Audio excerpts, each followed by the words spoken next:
கண்டிப்பாக நீங்களும் ட்ரை பண்ணி பாருங்கள். மறக்காமல் ஃபுட்டி வித் பினு சேனலை சப்ஸ்கிரைப் பண்ணுங்கள், லைக் பண்ணுங்கள், கமெண்ட் பண்ணுங்கள், ஷேர் பண்ணுங்கள். வாங்க ஃப்ரெண்ட்ஸ், நம்ம இது வந்து ஃப்ரெஞ்ச் ரோஸ்ட் வந்து எப்படி பண்ணதுன்னு பார்க்கலாம். கட் பண்ணியாச்சு. இதில் எல்லாத்தையும் எடுத்து வச்சுக்கலாம்.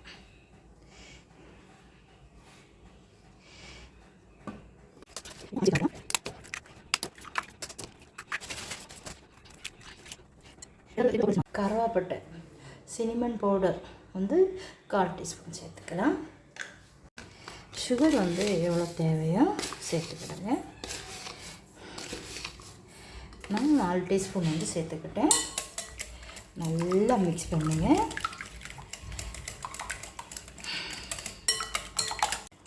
நல்லா மிக்ஸ் பண்ணணும். இந்த துண்டு துண்டாட்டெல்லாம் கிடக்கக்கூடாது.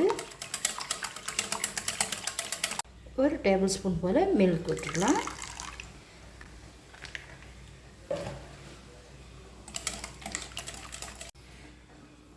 ஸ்டவ் வந்து ஆன் பண்ணிக்கலாம்.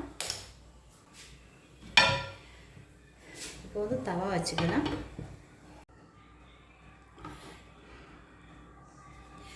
எக்கில் வந்து நம்ம டிப் பண்ணிடலாம்.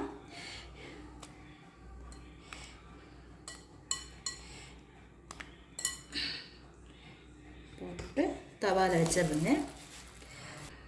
எடுத்ததையும் போட்டுடலாம்.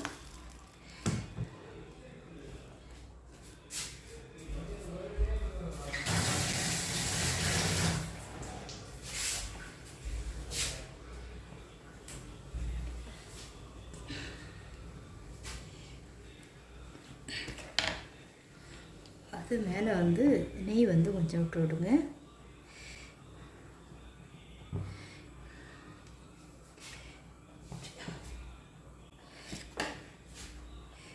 திருப்பி போடுங்க.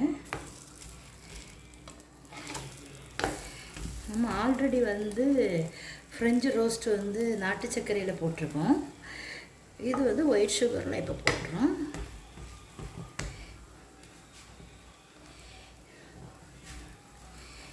இதை வந்து எடுத்துடலாம். இதை எடுத்துட்டு திருப்பியும் ஒரு தடவை கூட டிப் பண்ணிக்கிடுங்க. அப்போ நல்ல டேஸ்ட்டாக இருக்கும்.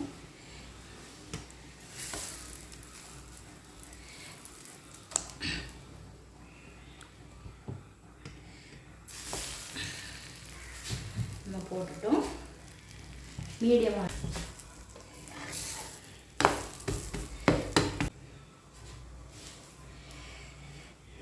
குழந்தைங்க லீவு டைம் கூட நீங்கள் குழந்தைங்களுக்கு லஞ்ச் பாக்ஸாகவும் கொடுத்து விடலாம், ஸ்நாக்ஸாகவும் நம்ம குழந்தைங்களுக்கு எடுக்கலாம். மீதம் இருக்கிறதையும் இதே மாதிரி எல்லாம் போட்டு எடுக்கலாம். கண்டிப்பாக நீங்களும் ட்ரை பண்ணி பாருங்கள். மறக்காமல் ஃபுட்டி வித் பினு சேனலை சப்ஸ்கிரைப் பண்ணுங்கள், லைக் பண்ணுங்கள், கமெண்ட் பண்ணுங்கள், ஷேர் பண்ணுங்கள். வாங்க